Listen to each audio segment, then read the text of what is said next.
início, né, a nossas atividades. Então, estamos eu e o professor Roger aqui, mas também, como parte da equipe, a professora Juliana Hilgert, que nesse semestre está envolvida em outras disciplinas.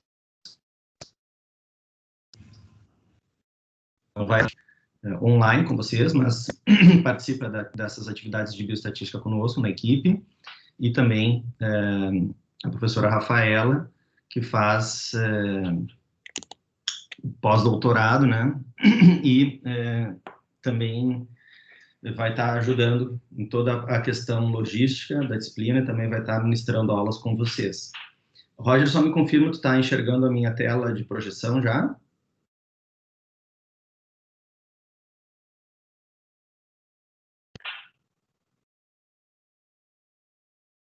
Estão me enxergando, pessoal? Sim, Alex, tá aparecendo. Beleza. Tá ótimo, então. Tá bem bonita. Só podia ser mais azul.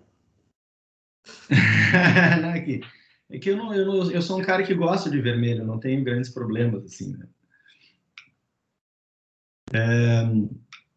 Bom, pessoal, vocês já viram, a gente teve algumas alterações de cronograma, mas eu printei o novo cronograma, inclusive já com as datas de seminários e a data da prova, tá? Então, eventualmente, eu, o Roger, vamos fazer alguns ajustes de horários, como, por exemplo, hoje, né? Essa vida de quarentena, ela, interessantemente, ela tem um dinamismo que, às vezes, é até maior do que quando a gente não está em quarentena, porque as coisas mudam de um dia para o outro, né?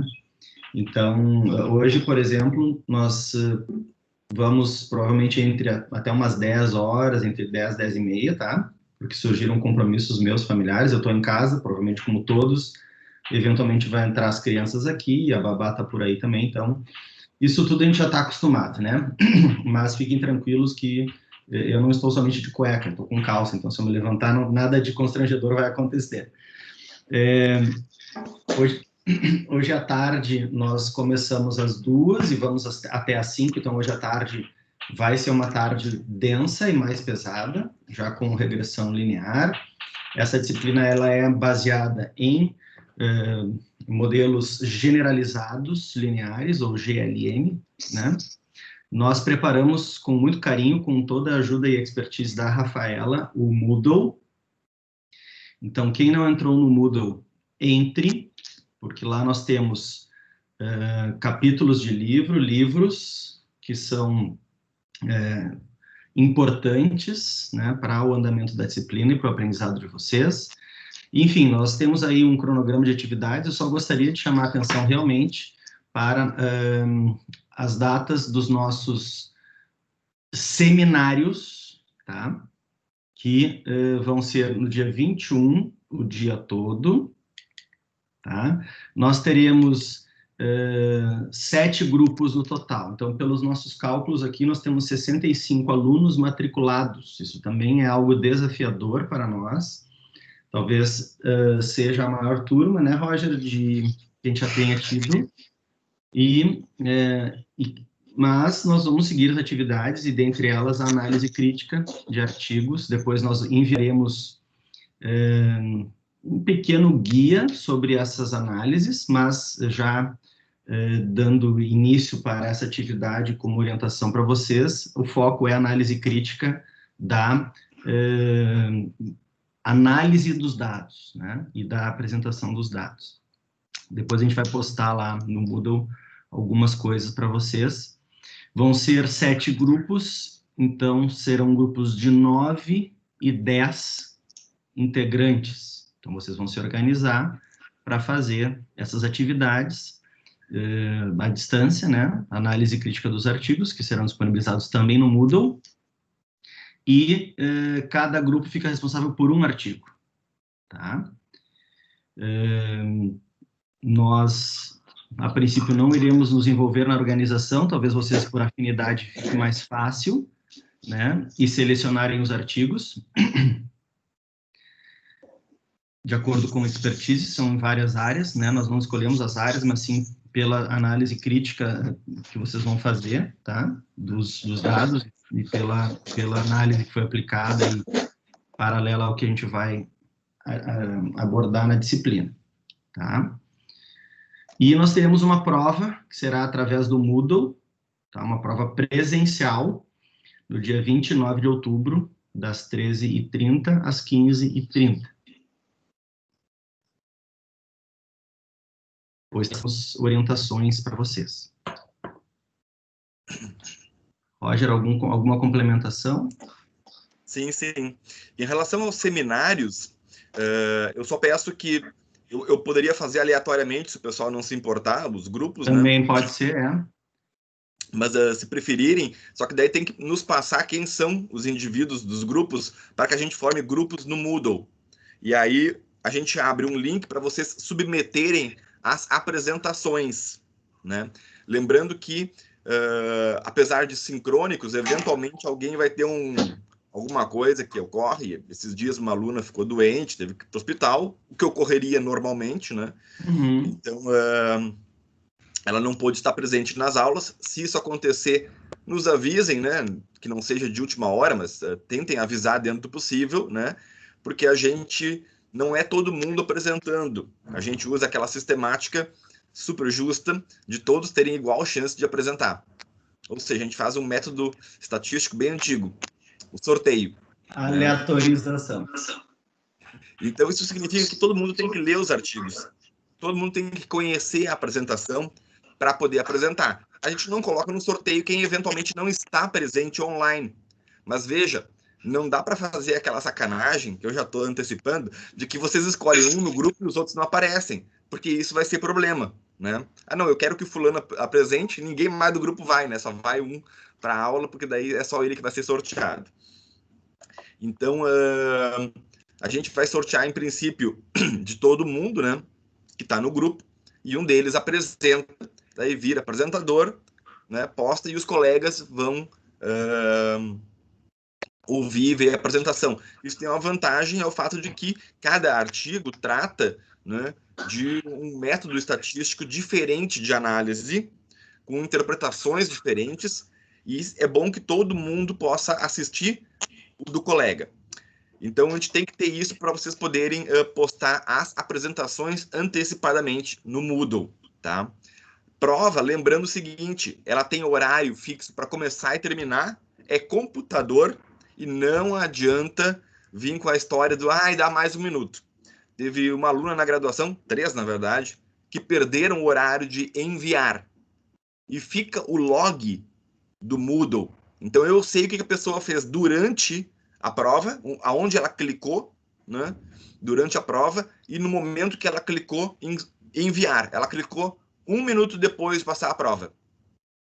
Terminou o horário, 1 minuto depois ela resolveu enviar. Adivinha o que aconteceu? Zerou.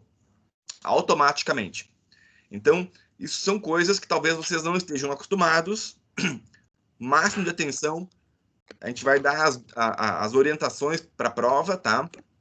Mas não pode passar daquele limite e a gente não tem muito o que fazer. Ok, pessoal? Acho que era isso, Alex.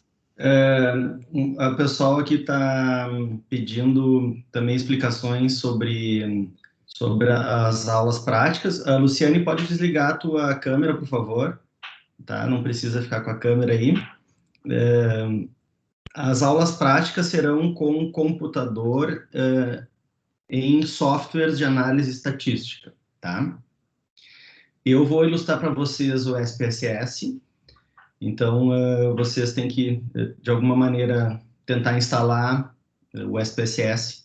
Ele tem disponível aí em plataformas de download gratuito, né? Então, se virem para tentar baixar o SPSS, porque vocês não vão conseguir comprar o SPSS, que é muito caro, mas tem inúmeras versões de SPSS disponível em vários sites para download gratuito, né? Eventualmente o Roger e a Rafaela vão usar também o R, que é um software gratuito que vocês baixam diretamente na página do próprio software. Pode ser qualquer versão do SPSS, não tem um pré-requisito para isso, tá? Desde que vocês tenham ele instalado, eu vou demonstrar alguns comandos, principalmente regressão linear e logística, que é o que eu vou trabalhar, e o Roger com os modelos binomiais e sobrevida e algumas outras coisas, tá? Então, isso aqui vai ser atividade prática. Nós vamos disponibilizar para vocês bancos de dados e nós vamos, então, trabalhar comandos analíticos. A ideia é que vocês, nessa disciplina, tenham noções e conhecimento básico com os GLMs e também executem comandos básicos, por isso a gente vai tentar praticar com vocês esses comandos. Tá? Então, essa é a ideia dessas atividades práticas.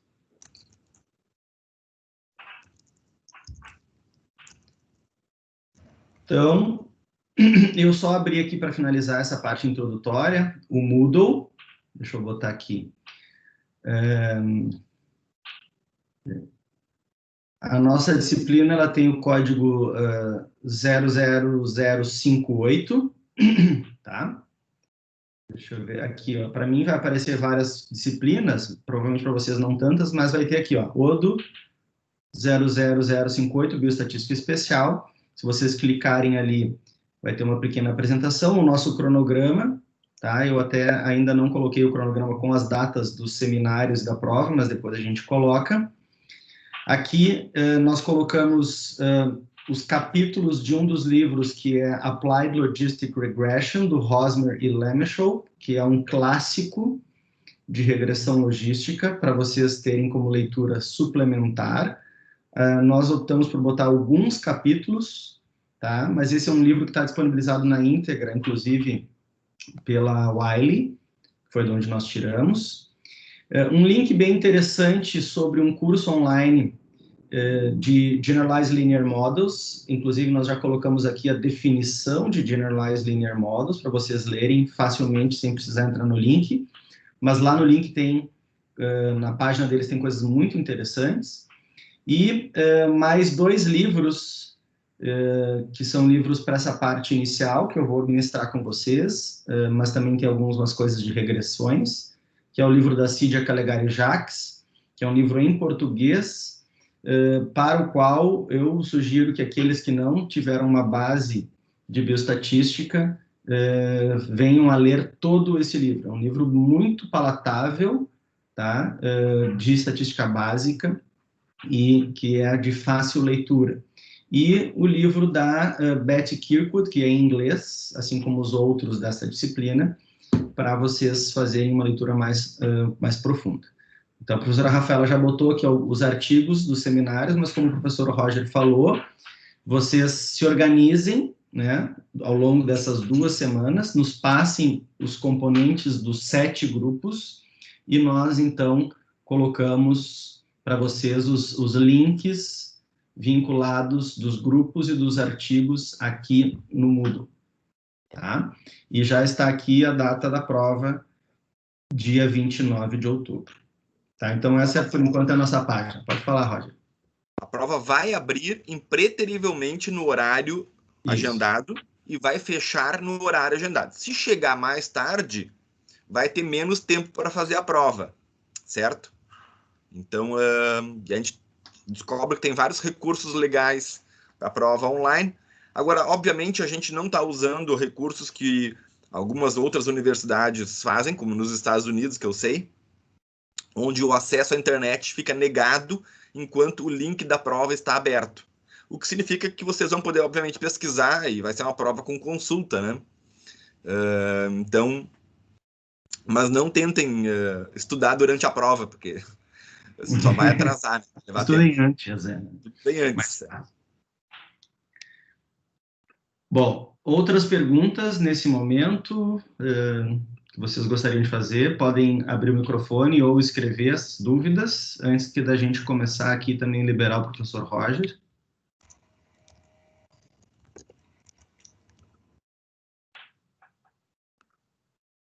Não? Bom, então aqui só para finalizar, eu projetei os livros, alguns livros, depois o professor Roger também vai passar outros livros sobre os temas dele, mas aqui tem alguns, né? O da Cídia, que está lá no Moodle. livros de epidemiologia como esse, né, do Paulo Ladanovski, inclusive já tem outras edições, que tem capítulos sobre bioestatística. Essa é a capa do livro da Betty Kirkwood e do Stern, que é o Essential Medical Statistics, que é uma leitura em inglês, mas é uma ótima leitura para iniciar, quem nunca leu estatística em inglês, para iniciar uma leitura e começar a lidar com terminologia em inglês, que é importante. Tem esse livro também que a gente gosta muito, do Roger do Kleinbaum e do Klein, que são autores clássicos de modelagem de regressão. Esse aqui especificamente é do Survival Analysis. E também tem esse também do Kleinbaum, do mesmo autor, de modelos multivariados. E tem livros também específicos com orientações de como utilizar o SPSS, né? E sempre digo, quando a gente começa a disciplina e ao longo das aulas, que muitas coisas é só fazer um Google, né? É o clássico just Google it. Então, hoje em dia tem muitos sites e ferramentas disponíveis que vocês encontram através do Google, de como usar o SPSS, de como interpretar, de qual é o modelo, né? Tem vários sites interessantes. Eu mesmo, quando vou aprender alguma coisa nova, vou no Google, então não há nada de errado, né? Na verdade, isso tem que ser desmistificado caso exista algum mito em relação a isso, né? De aprender estatística por conta própria, né? O Roger disse, nós não somos formados em educação, nós não somos estaticistas, nós somos, na verdade, basicamente estatísticos autodidatas, né, digamos assim. Muito a gente aprendeu, e é claro, com orientadores, com cursos, mas nós não temos formação de background analítico, né? Isso nos faz que a gente tenha essa capacidade de buscar sozinho conhecimento sobre estatística e como aplicar, e acho que vocês também devem ter essa mesma atitude, certo? O Roger fez um quiz, aqueles que não responderam o quiz aí no Teams, por favor, o façam ainda, que temos tempo, para tentar ter uma ideia de qual é o conhecimento prévio de vocês. Muitos de vocês, né, olhando a lista de matriculados, eu reconheço, o Roger também, outros não, pelo nome, né?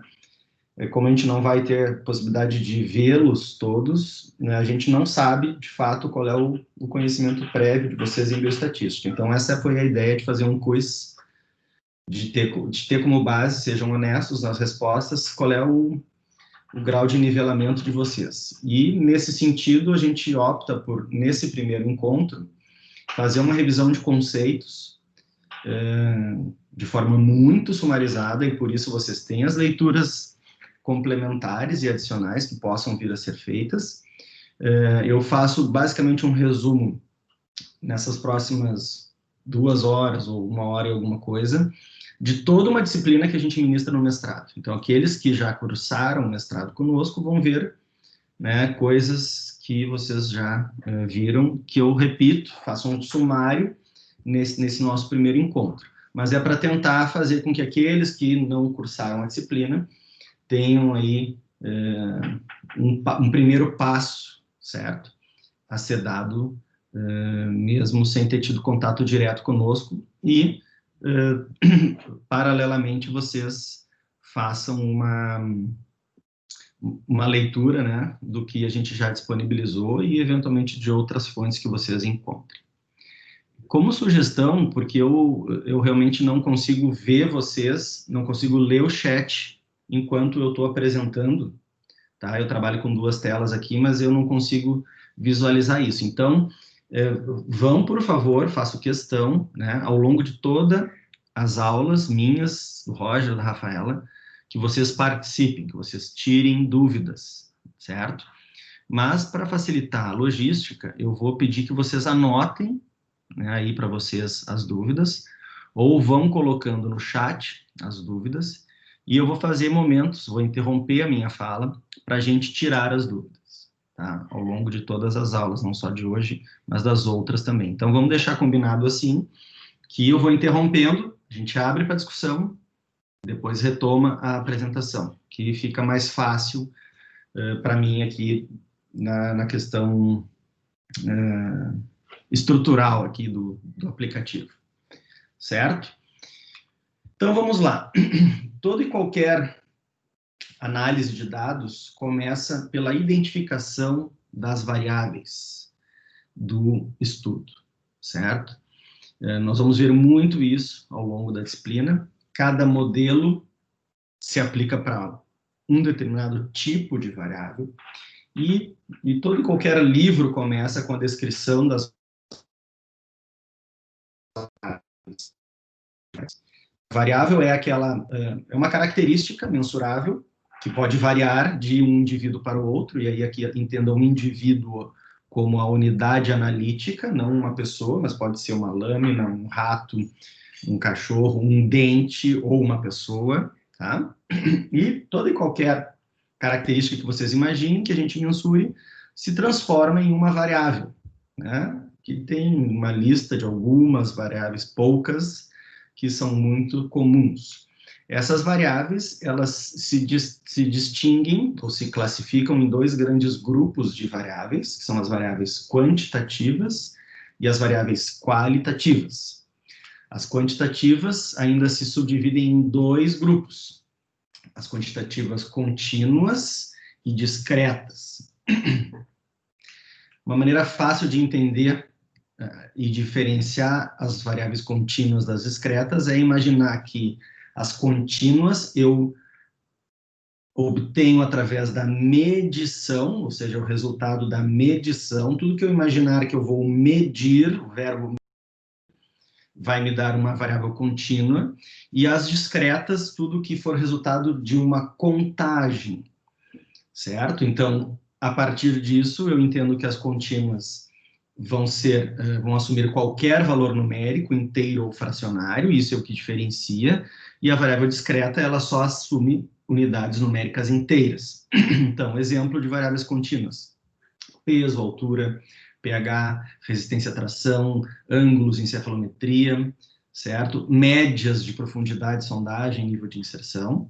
E as discretas é quando eu conto o número, né? Então, eu tenho número de dentes cariados, perdidos, obturados, número de unidades formadoras de colônia, número de células numa lâmina, número de dentes perdidos, implantes perdidos, certo?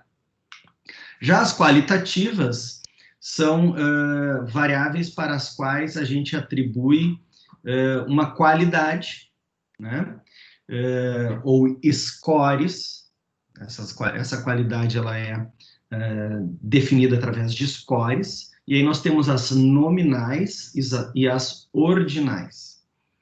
Então, as nominais é onde eu não tenho ordem ou hierarquia nas minhas qualidades. Clássico exemplo de variáveis binárias, sim e não, mas elas até podem ser multinomiais. Então, exemplos clássicos: sexo, né? Masculino, feminino, fuma, não fuma, ou nunca fumou e fuma. Placa, presença, ausência, são as variáveis, como eu disse, binárias ou dicotômicas, certo? E as ordinais é ao contrário, nós podemos ter uma ordem estabelecida nas categorias de ordem pré-definida, certo? De acordo com a qualidade que nós estamos atribuindo. Exemplo clássico: nível socioeconômico, nível baixo, médio, alto. Infiltração marginal, né? Graus de infiltração na dentina, na polpa, índice de placa de Sill-Mislé, que é crescente, né? Ou, por exemplo, nunca fumante, ex-fumante, fumante leve, moderado e pesado, certo?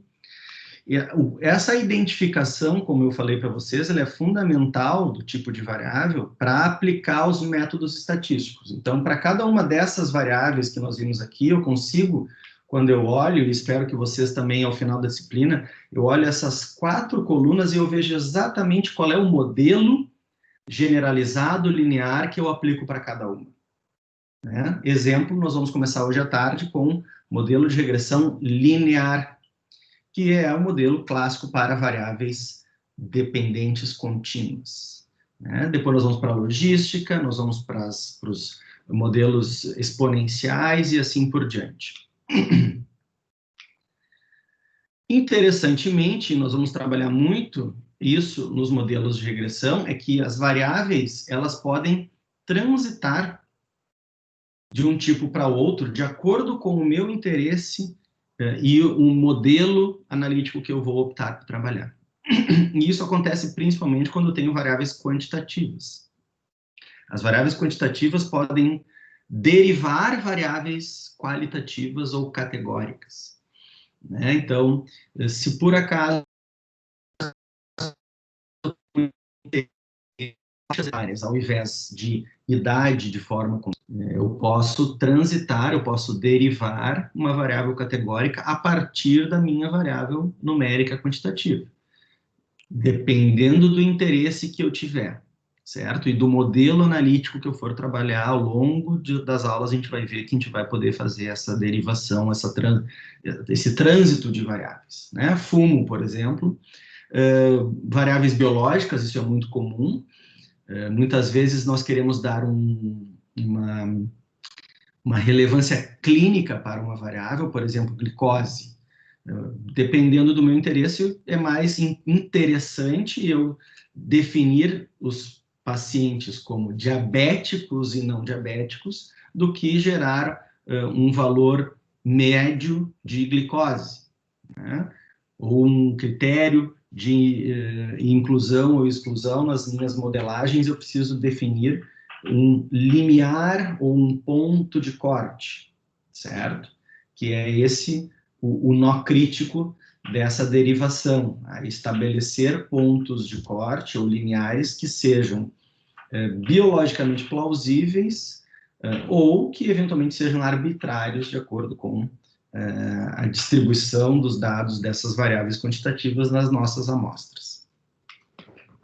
Um outro conhecimento importante é a definição do que é variável dependente e do que é variável independente. Isso é fundamental para o entendimento de modelos de regressão. A variável dependente é o foco da investigação, é o meu resultado principal. As variáveis independentes, e eu já ponho no plural, nós vamos entender por quê, são aquelas variáveis que influenciam a ocorrência do desfecho, ou seja, da variável dependente, certo? E a identificação de qual é a variável dependente e o seu tipo é o primeiro passo para uma adequada análise dos dados. Tem várias nomenclaturas para essas variáveis, então eu já comentei aqui, já falei que nós podemos usar a palavra desfecho para uma variável dependente, assim como a gente pode usar exposição para uma variável independente, mas em modelos de regressão, como são equações do tipo y igual a x, nós usamos muito, né, y como um sinônimo de variável dependente e variável x como sinônimo de variável independente, certo? Então, para cada tipo de variável dependente, eu vou ter um tipo de modelo de regressão apropriado. Então, é muito fácil de entender quando nós utilizamos esses gráficos, né? A variável independente afetando ou influenciando na variável dependente, que é o nosso desfecho.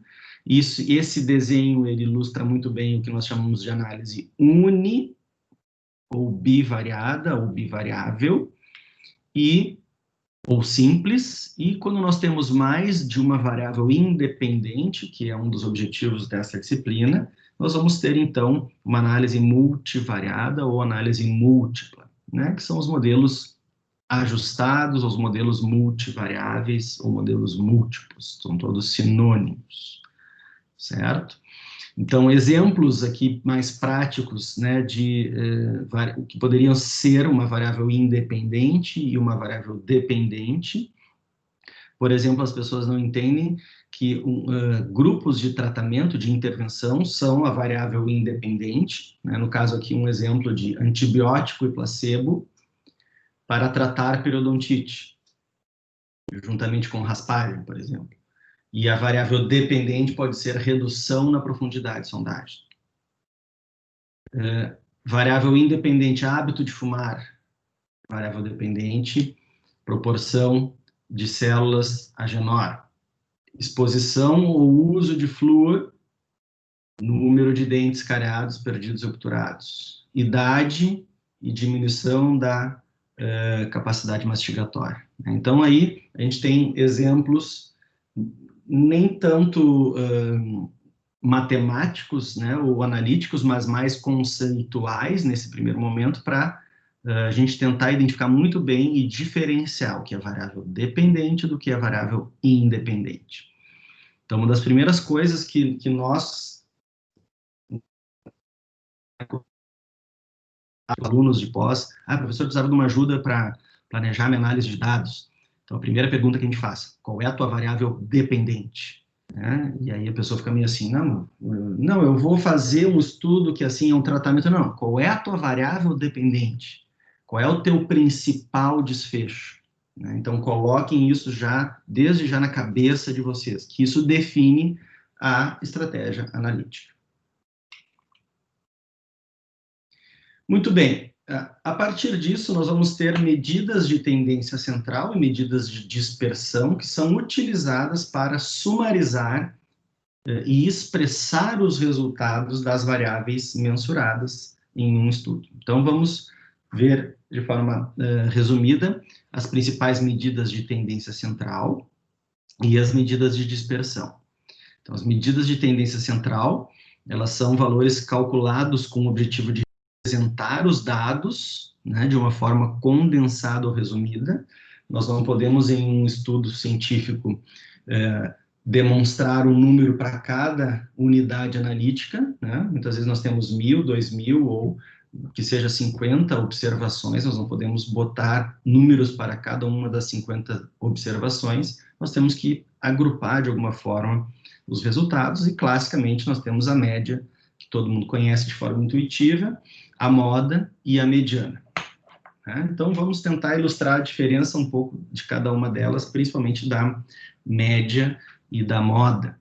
A média, todo mundo sabe, eu somo todas as observações e divido pelo número de observações.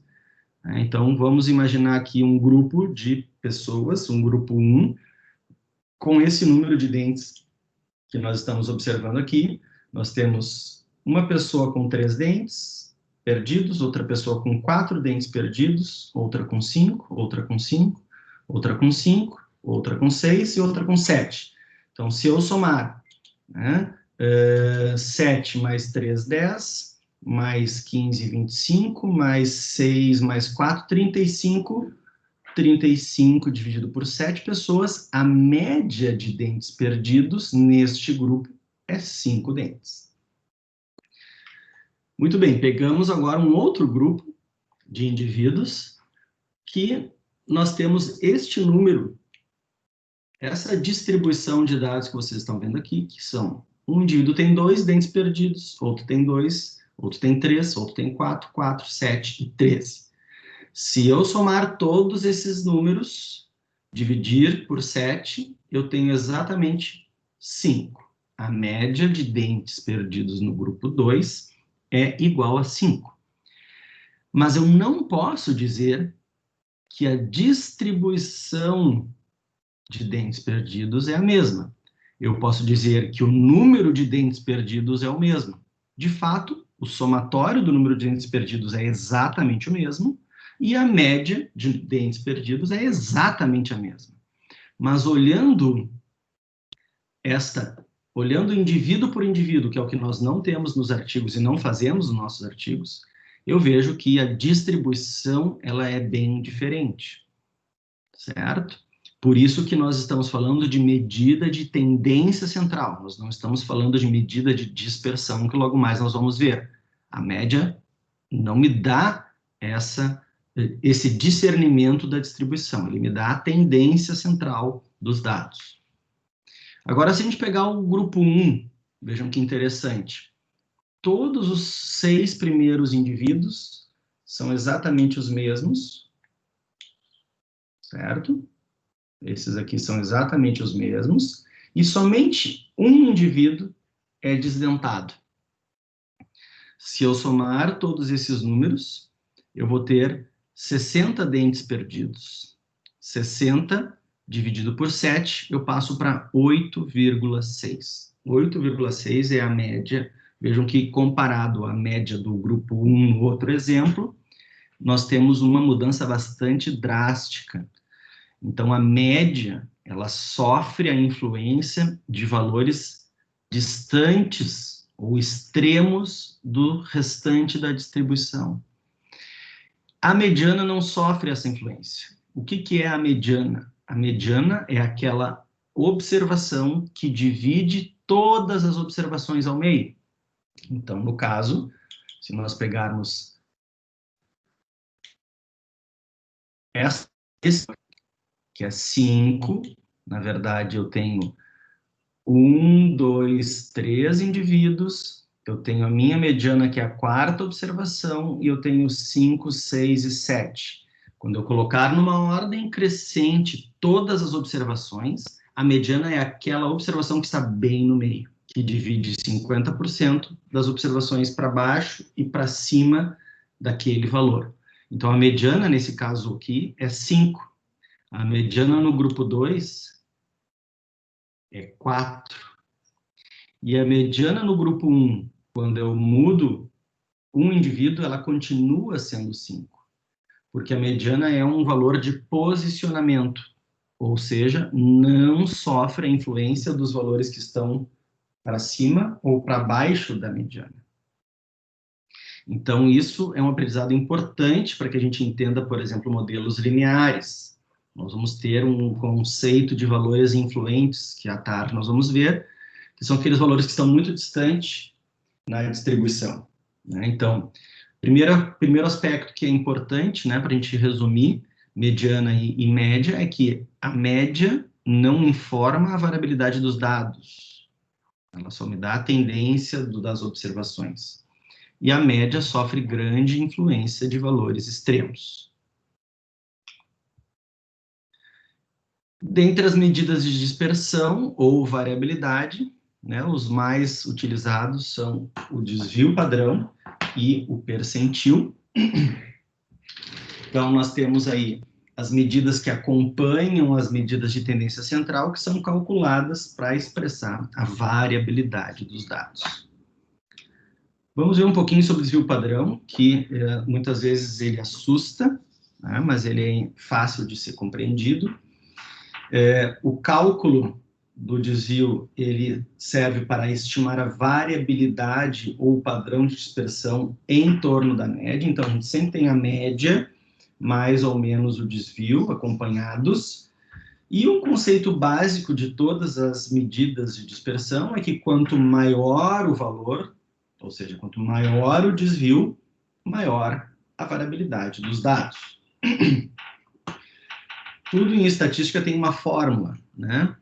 E muitas vezes a fórmula assusta, mas essa é uma fórmula que é muito fácil de ser entendida. Eu quero esmiuçar ela um pouquinho para vocês, para que a gente entenda a essência do desvio padrão. Então, o desvio padrão é dado pela raiz quadrada do somatório. Então, esse E grande aqui, para quem não lembra, significa somatório, de xi menos x barra. X barra é o sinal, é o símbolo da média. Xi, quando eu tenho um i numa fórmula, significa que eu tenho que fazer esse cálculo aqui i vezes, que equivale a um número de pessoas que eu tenho.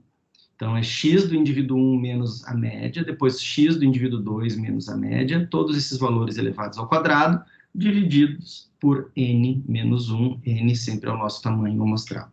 Então, vejam a decomposição dessa fórmula para um grupo de 6 pessoas, 6 is, né? No caso aqui, vamos imaginar qualquer variável, no caso é idade.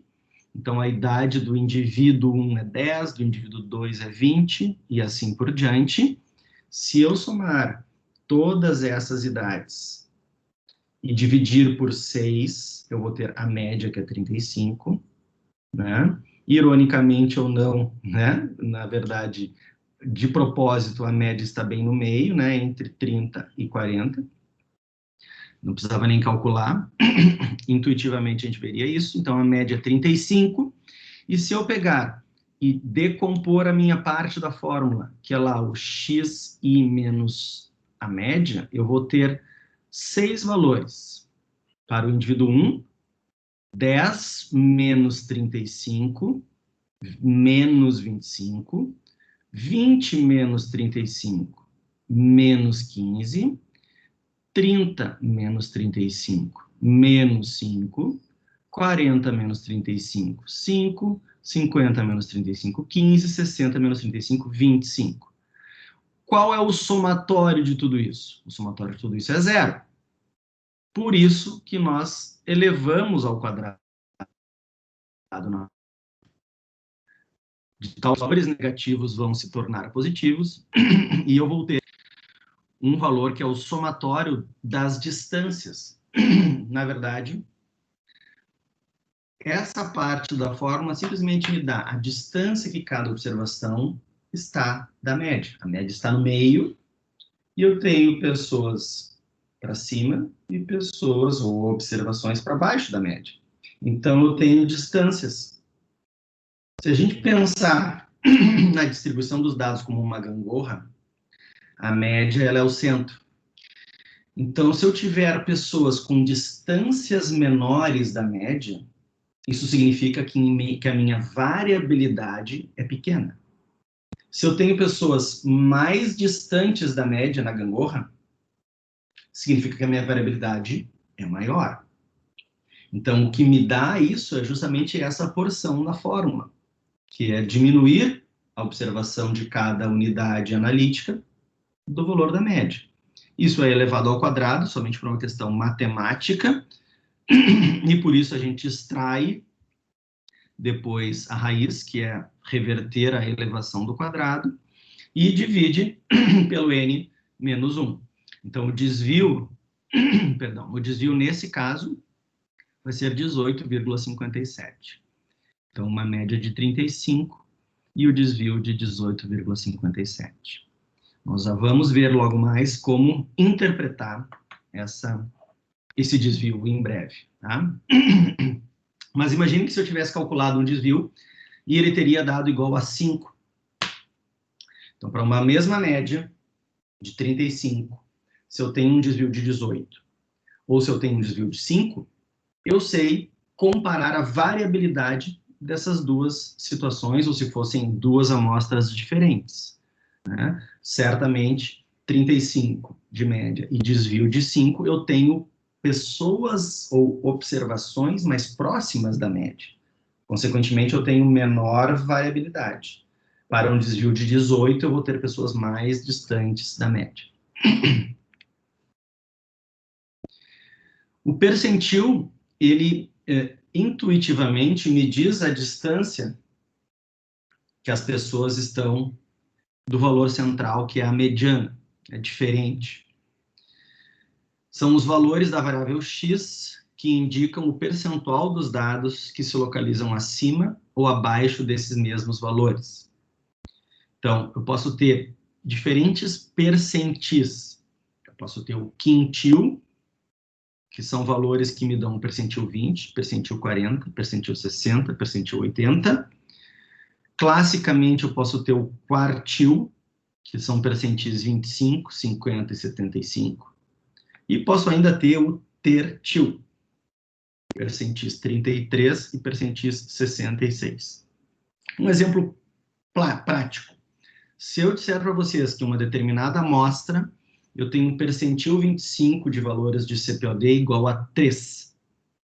Então, percentil 25 igual a 3. O que significa isso?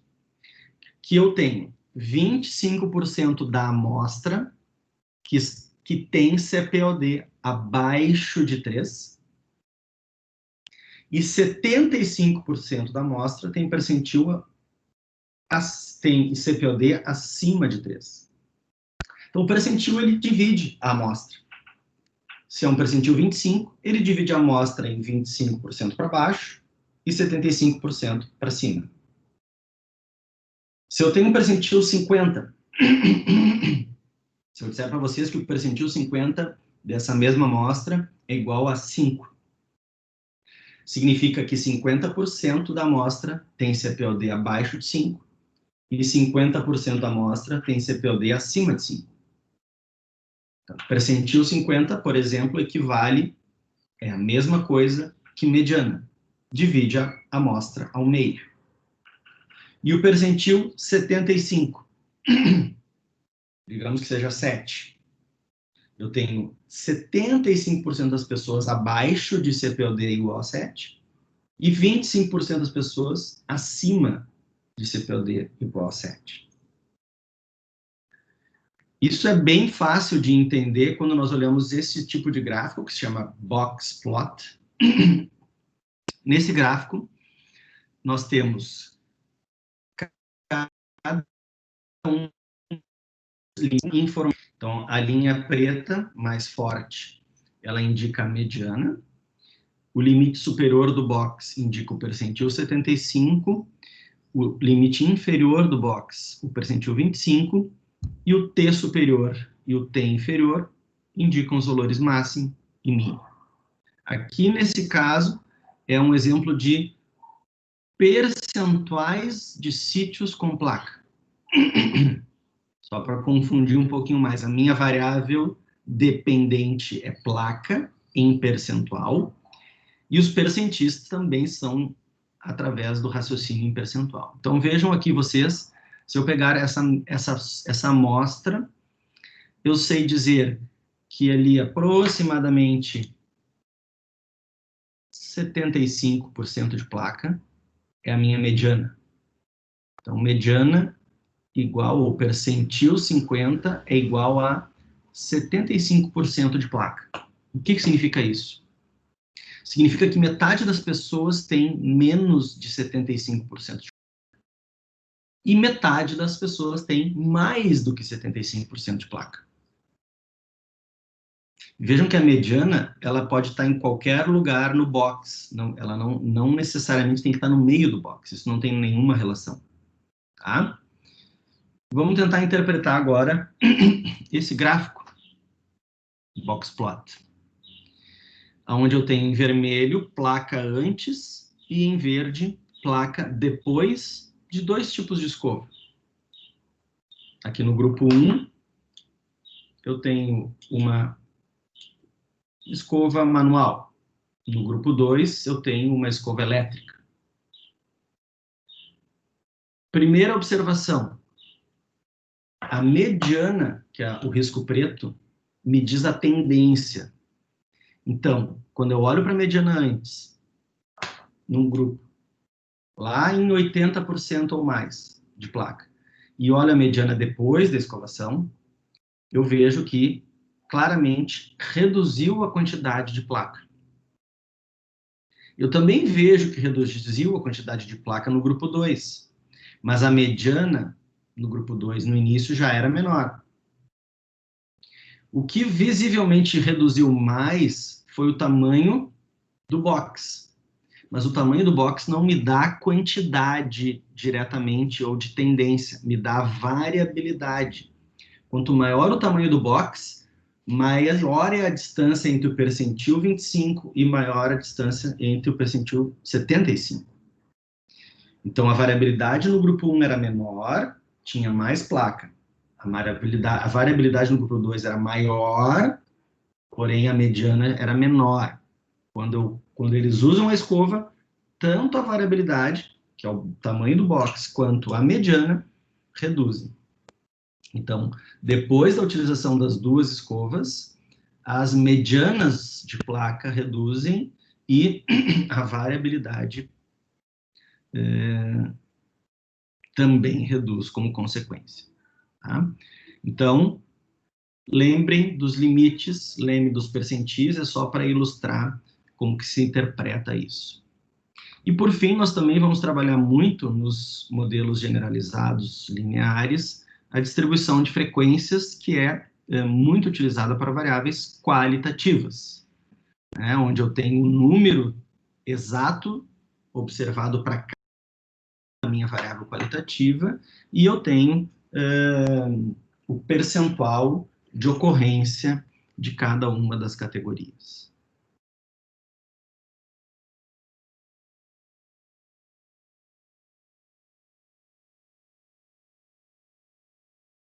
Dúvidas até aqui? Deixa eu botar para carregar meu computador antes que ele desligue.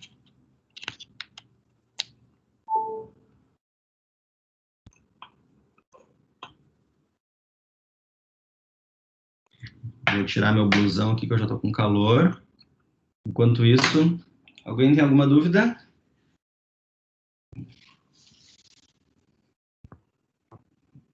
Nada?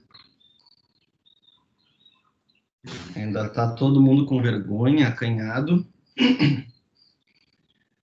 Eu diria que provavelmente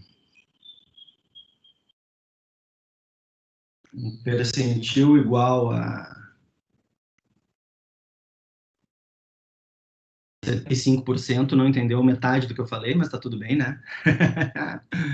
Obrigado pelo feedback, Dayana, Carmen, tá? Então, seguimos adiante, vamos começar a complicar um pouquinho mais.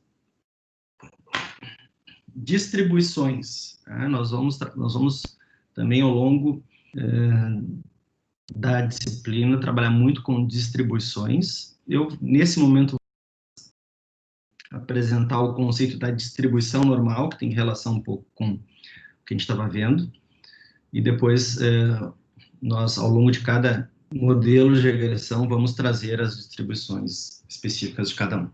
A distribuição normal, né, ou curva normal, que foi muito estudada por Johann Gauss, né, que é esse senhorzinho que tem a foto aí, em 1805, foi uma distribuição para variáveis contínuas, certo? Que ele identificou que apresentavam a mesma distribuição na natureza ou do ponto de vista biológico, né?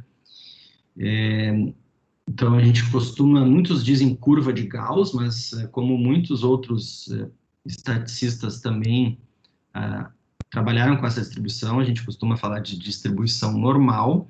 Na prática, ela é gerada a partir de um gráfico que se chama histograma, certo? Que nos dá a distribuição de frequências.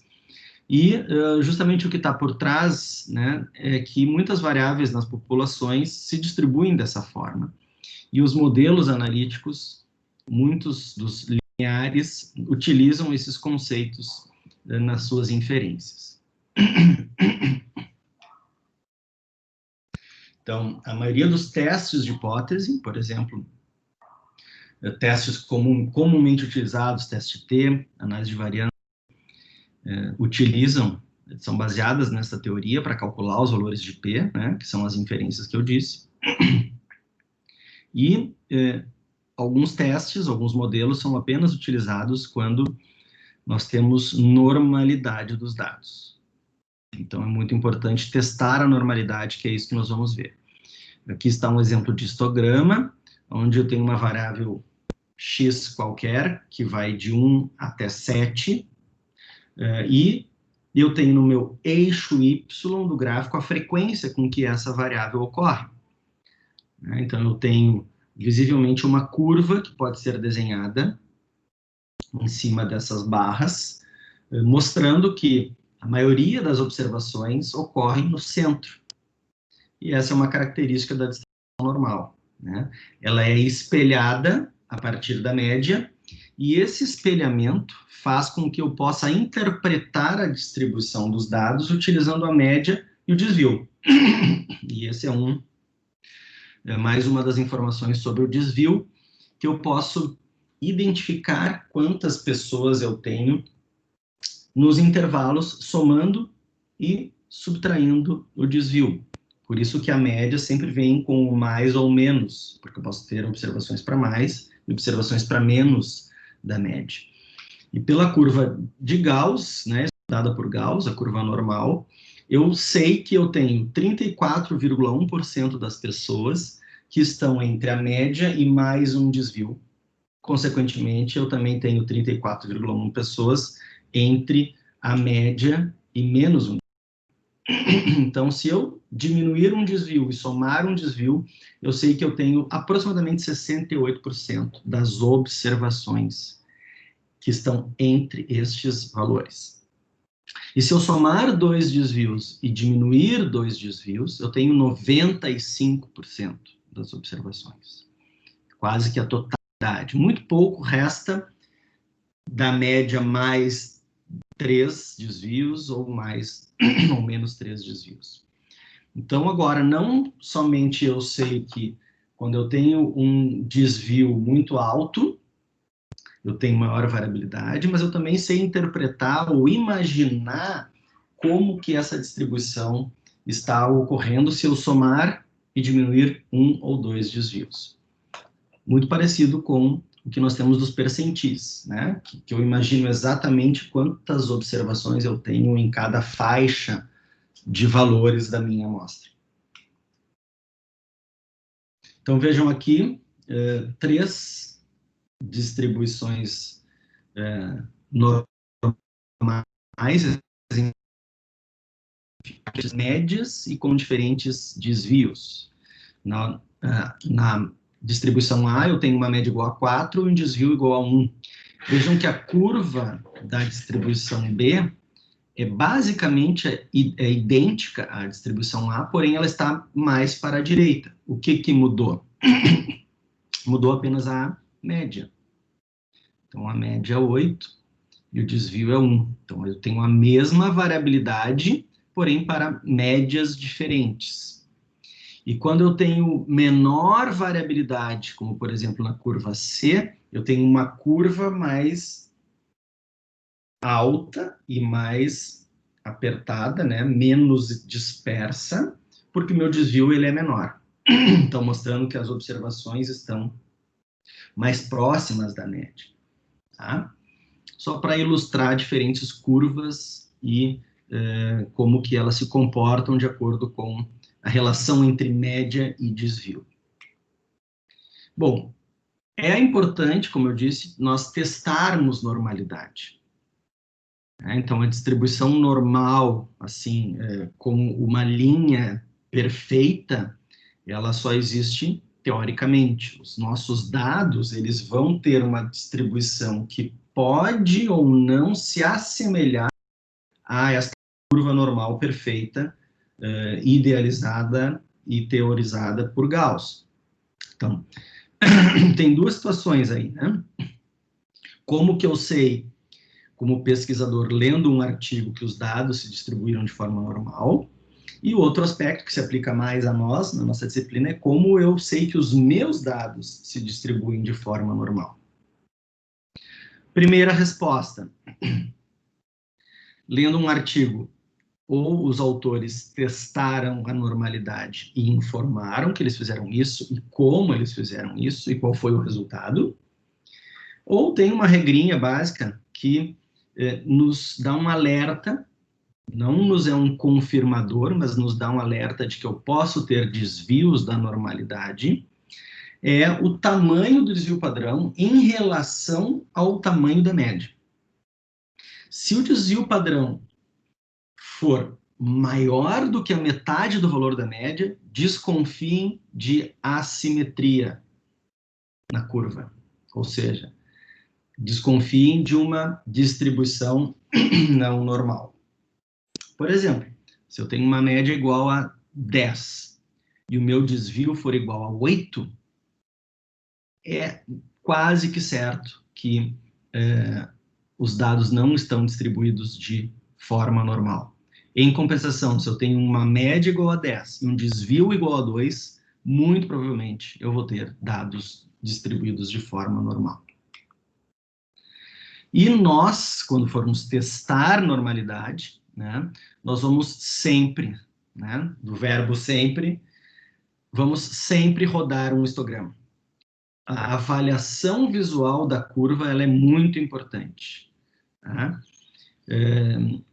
Existem também testes para normalidade, como, por exemplo, Kolmogorov-Smirnov ou Shapiro-Wilk, que são testes que vão avaliar se a distribuição dos nossos dados são ou não semelhantes à distribuição normal teórica. Então, se o valor de P for alto ou próximo a 1, eu sei que a minha distribuição não se diferencia da normal. E se o P for menor do que 0,05, então a distribuição é não normal. Tem outras estatísticas de normalidade, como é o caso da kurtosis, que me dá o achatamento da curva, e skewness, que me dá a assimetria da curva, que quanto mais próximos de zero, mais indicativos de normalidade. Então, por exemplo, aqui são dados de uma variável qualquer, de 30 observações, tá? Então aqui eu tenho estatística, são 30 observações, a média é 1.424,33 e o desvio padrão 742,196. Então vejam que o desvio, ele é a metade do valor da média. Se eu olhar a minha curva, ela basicamente ela se assemelha por uma assimetria na cauda direita, dada algumas observações que estão mais distantes do centro que a média. Então, eu visivelmente tenho uma pequena assimetria, né? Mas que nesse momento, ou ao longo de uma determinada análise, talvez não venha a ser preocupante.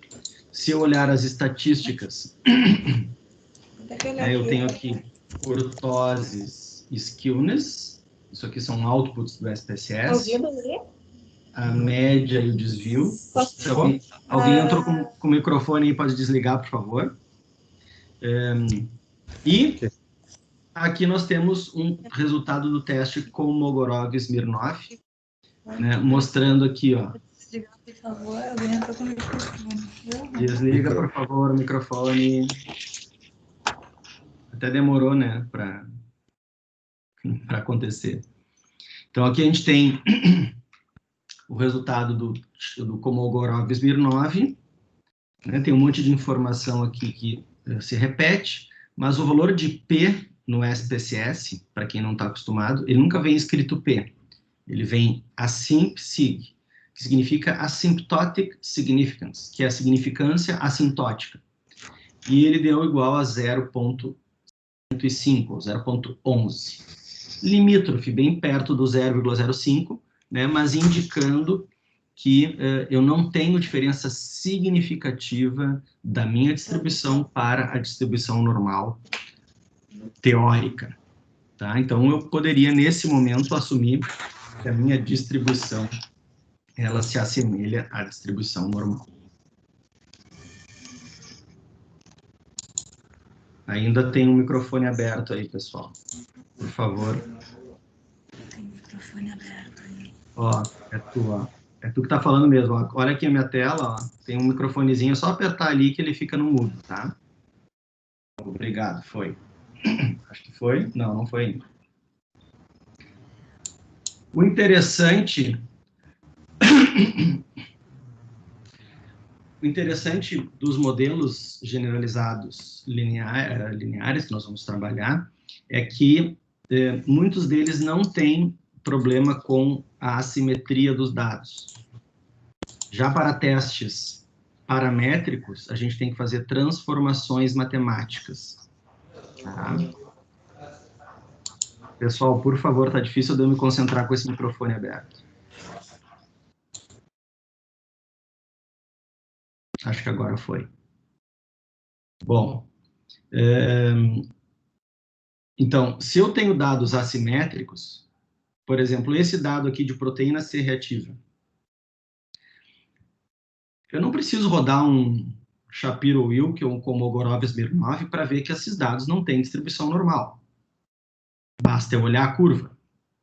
O que eu tenho, então, como estratégia analítica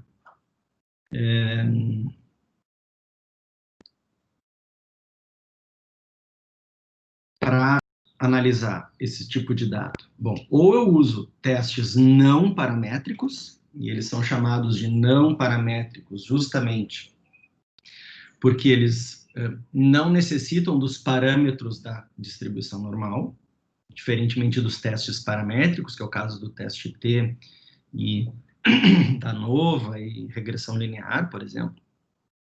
Ou eu tenho que fazer transformações matemáticas, né? Por exemplo, transformações logarítmicas ou transformações quadráticas, cúbicas, tem vários tipos, né, que vão transformar os meus dados. Porém, eu tenho as limitações também com transformações, porque vai ser difícil de interpretar um log em comparação a um valor cru. Uma das alternativas é também utilizar outros tipos de modelos generalizados que nós vamos ver. Então, veja um exemplo aqui de transformação logarítmica. Nesse caso, a média da proteína C reativa é 5,43 e o desvio é, inclusive, maior do que a média, né? 7,5. Ah, mas isso pode acontecer? Pode. O que não pode acontecer é eu pegar essa média e esse desvio, somar e diminuir e começar a tentar imaginar que 68% estão entre a média menos um desvio e a média mais um desvio, e que 95% estão entre a média. Isso não pode ser feito, porque isso não é uma distribuição normal. Então, média e desvio não se aplicam para essa distribuição, para que eu interprete como é essa distribuição. Aqui seria mais apropriado utilizar a mediana, que não sofre a influência dos valores extremos, se eu quisesse ilustrar essa distribuição. Ou eu faço uma transformação, vejam agora, eu tenho aqui a mesma variável, porém eu peguei cada observação e extraí o log daquela observação. Os meus valores que iam de 0 até 60, né, como está aqui no eixo X do meu gráfico, eu agora passo a ter valores que vão do menos 1 ao 2, porque o log, ele faz esse achatamento dos valores, né? E vejam que agora eu tenho uma curva com similaridade com a distribuição normal, e a média do log de PCR, nesse caso é o log na base 10, é 0,45, e o desvio é 0,5. Ah, mas, Alex, o desvio continua sendo maior do que o valor da média? Sim, mas é porque aqui eu tenho uma variável que engloba valores negativos. Então, esqueçam aquele raciocínio. Porque eu posso ter, sim, um valor de PCR, é só olhar no gráfico, que seja 0,44 menos 0,53. Eu posso ter um valor de PCR logarítmica de menos 0,10, ou 0,5, ou menos 0,10, menos 0,5, ou menos 1. Então, eu posso ter um desvio maior do que o valor da média, sim, numa distribuição normal, quando a minha variável apresentar valores negativos. Bom, a partir também da distribuição normal, nós temos o conhecimento derivado para erro padrão e intervalo de confiança. E esse conhecimento é muito importante. Nós vamos trabalhar nessa disciplina basicamente só com erro padrão e com intervalo de confiança.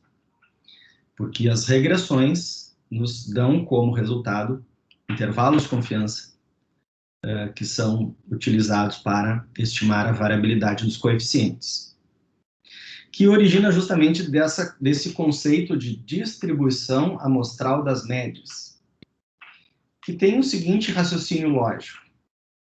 A média obtida a partir de uma amostra pode não ser exatamente igual à média da população da qual a amostra foi extraída. Tá? Então, como eu vou saber, ou como eu vou estimar a variabilidade de uma média em relação à população de origem? Então, esse é o raciocínio. O raciocínio é que o intervalo de confiança vai me dar uma ideia de extrapolação dos valores da minha média. Então, vamos pegar dados de um levantamento nacional do Brasil, Esse aqui é o primeiro SB Brasil, de 2004. Eu tenho lá que o CPOD nas crianças de 12 anos, né, que está aqui nessa parte superior, é de 2,78 e o desvio padrão de 3,2. Com esses dados, eu não sei dizer se a média de todas as crianças de 12 anos do Brasil está perto ou não do 2,78, porque 2,78 foi obtido a partir de 34.550 crianças. Mas 34.550 crianças não representam os 20 milhões de crianças que tem no Brasil. Se eu pegasse as 20 milhões de crianças de 12 anos e tivesse examinado as 20 milhões, qual seria a verdadeira média? Com o desvio padrão, eu não sei, né? Então, eu preciso do intervalo de confiança que me dá essa resposta. Como eu sei se essa média do CPO observada no SB Brasil é parecida ou próxima da média do CPO, caso todas as crianças brasileiras de 12 anos fossem examinadas. Então, como que isso é feito? Né? A partir de um raciocínio, nós vamos ver toda a matemática por trás disso, mas se eu tenho uma... e eu consigo extrair infinitas amostras de mesmo, né, de N igual, eu vou ter infinitas médias, vou ter valores de médias dessas infinitas amostras. E se eu traçar uma distribuição dessas infinitas médias, elas vão se distribuir também de forma normal. Só que nessa curva, eu não tenho os valores de pessoas, eu tenho valores de médias obtidas a partir de pessoas. Então, a variabilidade dessa curva não é dada pelo desvio padrão, mas sim pelo que nós chamamos de erro padrão. Então, o erro padrão da média, né, ele me dá a variabilidade para a população. E a partir do erro padrão, eu consigo gerar o intervalo de confiança.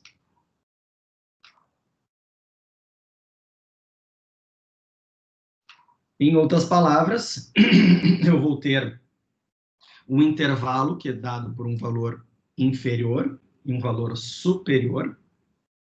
E dentro deste intervalo, eu sei que a verdadeira média vai estar. Eu vou ter a média, no caso, da amostra, né, no meio, e eu vou saber mais ou menos aonde que a minha média verdadeira vai se encontrar. Como que eu calculo o intervalo de confiança? O intervalo de confiança é calculado a partir do erro padrão. Tá?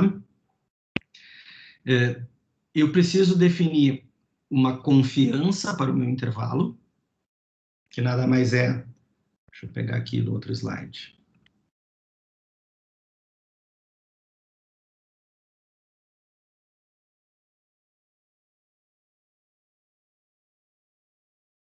Aqui eu tenho a fórmula do intervalo de confiança, do erro padrão. O erro padrão nada mais é do que o desvio dividido pela raiz do N. Então, o erro padrão sempre vai ser um valor menor do que o desvio. Então, eu pego esse erro padrão e multiplico por uma constante que se chama Z. O Z é um valor crítico que me dá a significância a confiança do meu intervalo de confiança.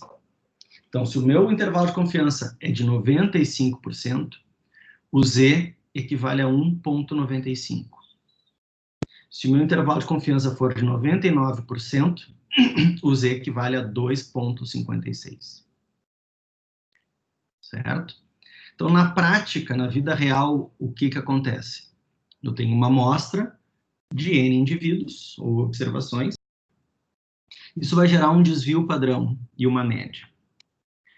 Esse desvio padrão eu uso para entender a distribuição dos dados nessa amostra. Se eu calcular o erro padrão não é um valor interpretável. Ele é uma estimativa calculada.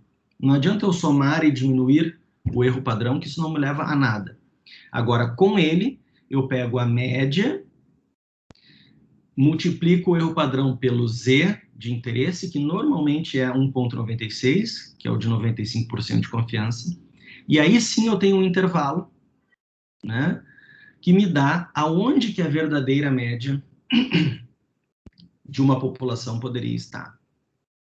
Né? Por exemplo, qualquer estudo populacional, seja o SB Brasil ou outros estudos epidemiológicos, né? Nós temos alguns estudos epidemiológicos feitos na Pério, pelo nosso grupo, ou liderado por mim, digamos que mostre que,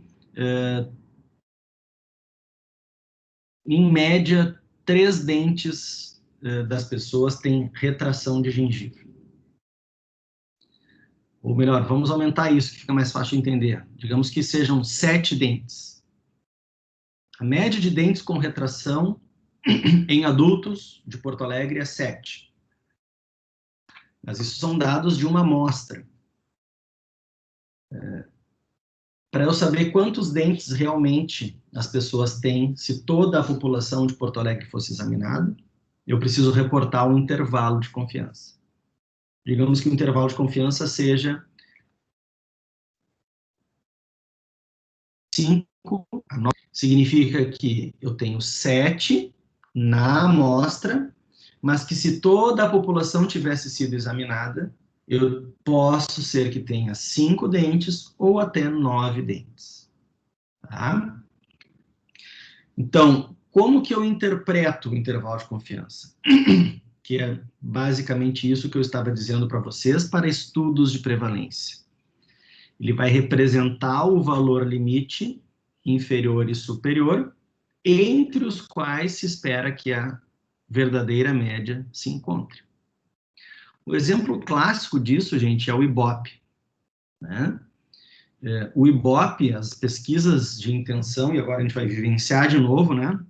Pesquisas de intenção eleitoral nas cidades, nos municípios, o Ibope sempre traz lá a margem de erro de pontos percentuais.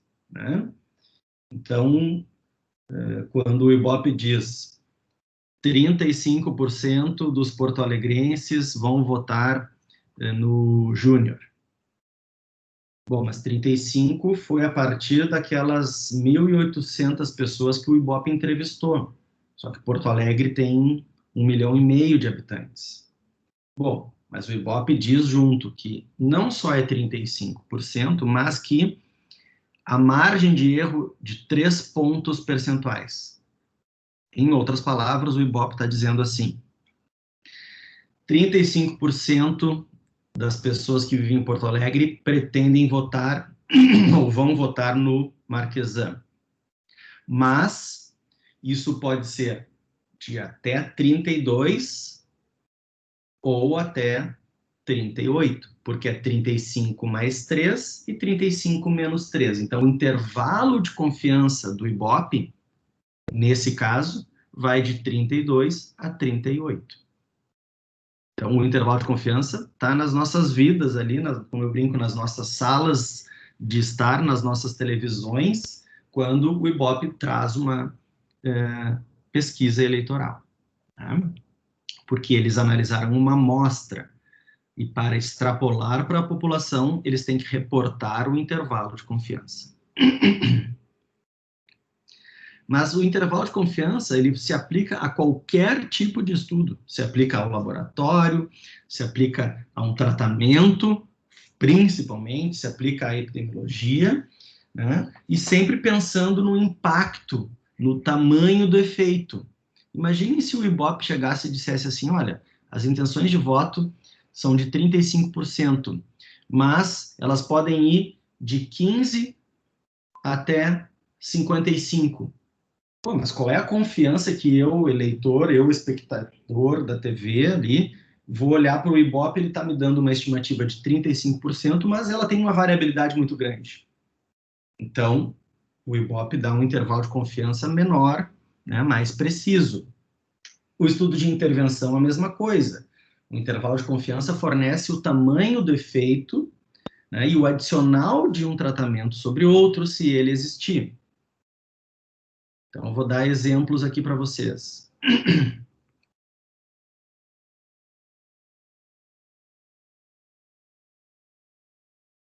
Exemplos de pesos normais. Isso aqui é uma reportagem de 2006, da Zero Hora, né, revista aqui de jornal aqui de Porto Alegre, num caderno específico, que trazia lá ditadura da magreza. Peso normal médio de mulheres de acordo com a altura. Peso normal mínimo e peso normal máximo. Então, se nós pegarmos aqui uma mulher de 1,70 m, o peso normal médio, segundo esse estudo do epidemiologista da URGS, Jair Ferreira, é 62,2 quilos. Mas o que é o peso normal médio, afinal? Bom, peso normal médio é nada mais, nada menos do que a média do peso de mulheres de 1,70 m, que foi observada em um estudo qualquer com uma amostra de mulheres. Porque é óbvio que esses dados, esse estudo, não foi feito com todas as mulheres que vivem no planeta Terra. Foi feito numa amostra. Então, é a média, mas se eu extrapolar para a população, eu tenho que ter um intervalo de confiança. Que aqui, para o leigo, na reportagem, foi colocado como peso normal mínimo, que é o limite inferior do intervalo de confiança, e o peso normal máximo, que é o limite superior do intervalo de confiança. Então, uma mulher que tenha entre 52,1 e 72,2 quilos está numa faixa considerada de peso normal, porque é a distribuição do peso das mulheres de 1,70. Não estou dizendo que é gordo ou magro, não estou falando da aparência, estou falando de epidemiologia. A maioria das mulheres, a normalidade mostra que mulheres de 1,70 podem ter de 52,1 quilos até 72,2 quilos, que é um intervalo de confiança. Certo? Então, existem várias formas de apresentar. Para nós, aqui, nós vamos sempre falar de intervalo de confiança. Quanto maior o intervalo de confiança, maior a variabilidade, maior a incerteza que eu tenho sobre os resultados. Nós vamos ver que existe intervalo de confiança para odds ratio, existe intervalo de confiança para coeficiente beta de regressão, existe intervalo de confiança para incidence rate ratio de uma regressão binomial e assim por diante. Intervalo de confiança vai ser presente em modelos de regressão sempre. E a interpretação é a mesma, né? Nós vamos ver ao longo da disciplina. Então, vejam aqui intervalos de confiança de médias, de grupos de intervenção, aqui no caso é a profundidade de sondagem. Quando intervalos de confiança de dois grupos se encontram ou se sobrepõem, como é o caso, nós já sabemos que não existe diferença significativa entre os dois grupos. A gente não precisa nem fazer um teste. Que é o que o Ibope diz, né? Voltando ao exemplo do Ibope. Vamos ver, Manuela Dávila versus Marquesan. Intenções de voto da Manuela, 40. Intenções de voto do Marquesan, 35. E aí o Ibope diz assim, isso deu empate técnico. Pô, mas como empate técnico se eu tenho 40 versus 35? Bom, mas 40 e 35 são os dados da amostra que o Ibope entrevistou. Mas se eu pegar um intervalo de confiança inferior da Manuela, 40 menos 3, 37. E se eu pegar o intervalo superior do Marquesan, 35 mais 3, 38. Então, existe um cenário em que o Marquesan ganha da Manuela, de 38 versus 37. Ou seja, o Ibope não pode chegar a uma conclusão certa de quem vai vencer, porque os intervalos de confiança que eles calcularam, existe um cenário em que um vence e outro perde. É a mesma coisa de médias de profundidade de sondagem. Se eu tenho dois grupos, onde a média é acima de 3 e outro, a média é 1, mas os intervalos de confiança se sobrepõem, mesmo eu tendo essas médias bem distantes, a variabilidade observada nesses dois grupos faz com que, em algum cenário, o outro grupo seja melhor do que aquele que tem média maior. Então, essa é a importância e a relevância do intervalo de confiança, né? Quando esses intervalos não se tocam, aí eu tenho 95% de confiança de que as médias são diferentes uma das outras. Eu posso ter intervalos de confiança também para uma diferença, né? Não exatamente de uma média, mas quando eu tenho estudos longitudinais ou de tratamento longitudinal, do antes e depois eu tenho a diferença num grupo e eu tenho a diferença no outro grupo. Nós vamos ver que aí nós podemos ter intervalos de confiança com valores negativos das médias. Por quê? Porque como eu tenho uma diferença, eu posso ter indivíduos que pioraram do antes para o depois e indivíduos que melhoraram do antes para o depois. E aí esses vão ter valores negativos ou valores positivos nas suas diferenças. Isso do negativo para o positivo. Isso acontece muito em meta-análise, né, onde eu tenho intervalos de confiança de diferenças médias padronizadas ou de diferenças médias ponderadas que englobam o valor negativo. E quando engloba esse valor negativo ou engloba o zero, eu sei dizer que não há diferença significativa nessa diferença. Nós vamos ver que para odds ratio, para modelos exponenciais, o nosso referencial sempre vai ser o valor 1 no intervalo de confiança. A gente vai falar isso mais adiante. Dúvidas?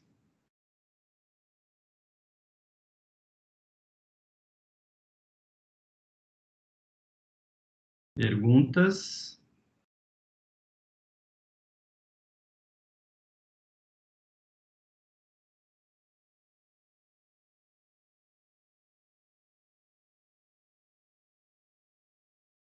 Oi, Alex, tá escutando?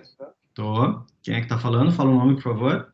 Gustavo falando. Não, uma dúvida básica em relação ao boxplot antes, Alex. Se tu pudesse comentar um pouco só sobre a visualização da média do intervalo de confiança no boxplot, que a gente estava vendo a mediana aí, né? Sim. Boxplot não é um gráfico que dá média e desvio, nunca. Boxplot sempre é mediana e percentil. Beleza, obrigado. Se alguém fizer um boxplot de média e desvio, é uma criatividade, é uma forma, mas média e desvio não se expressa em boxplot. Pode fazer um gráfico de linha, um gráfico de barra, com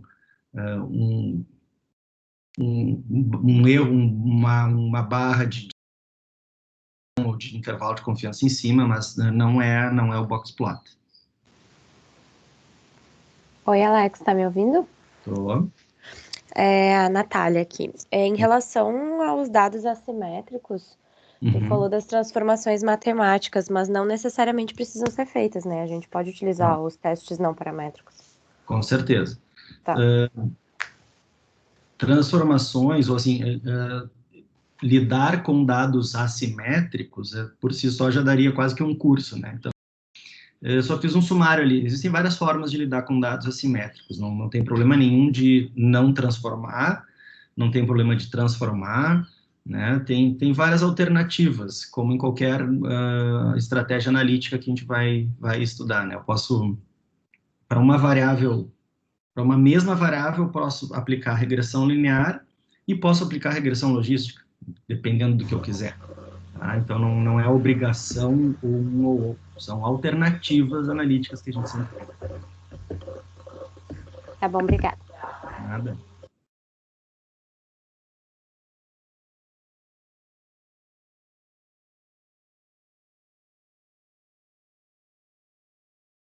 O que mais de dúvidas?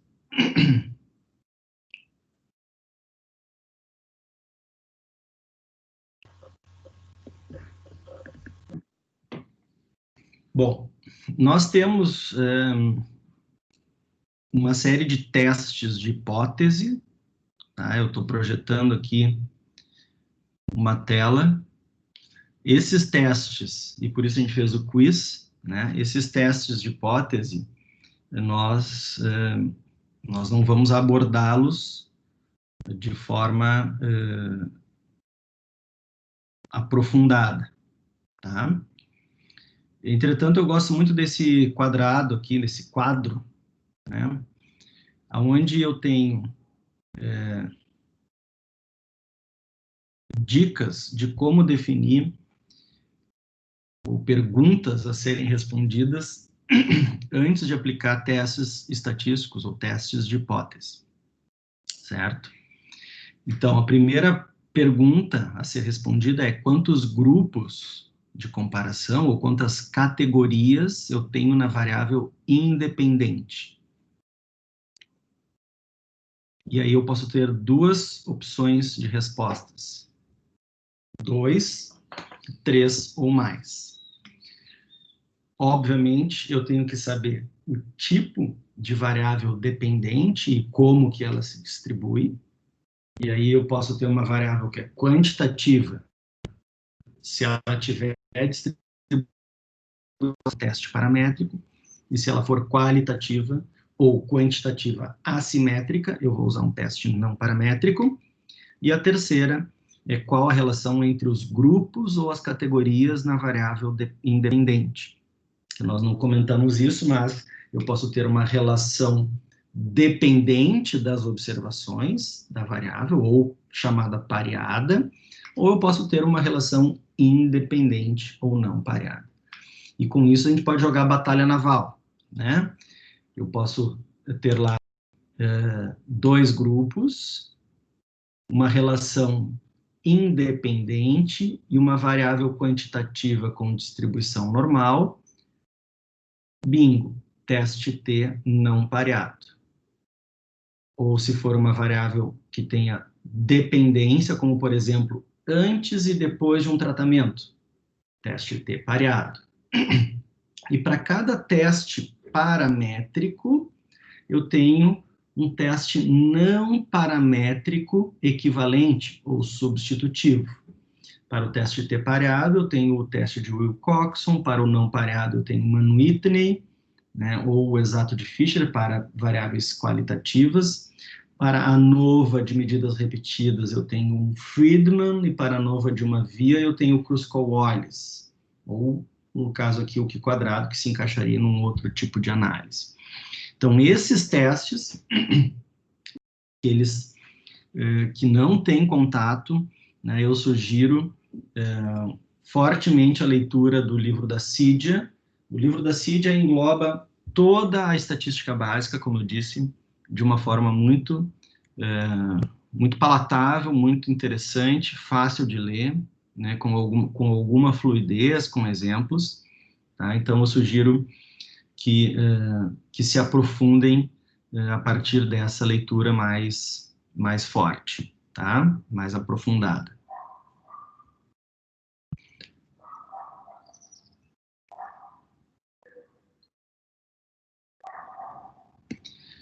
Nós vamos fazer o seguinte, nós vamos interromper por aqui o nosso bate-papo de agora de manhã.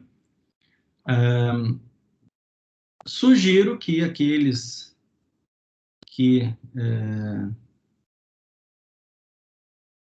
não tenham muito contato façam leituras, né, nesse primeiro momento, aproveitem o tempo agora da manhã, porque essa aula estava prevista para até meio-dia. Eu até vou tentar abrir aqui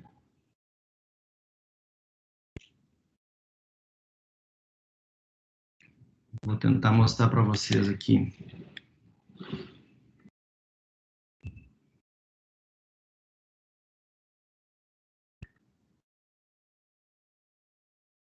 Ó, então aqui é o PDF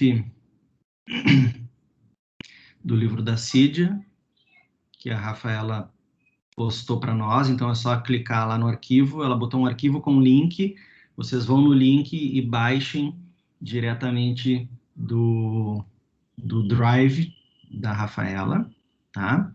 Então, só para mostrar aqui o sumário.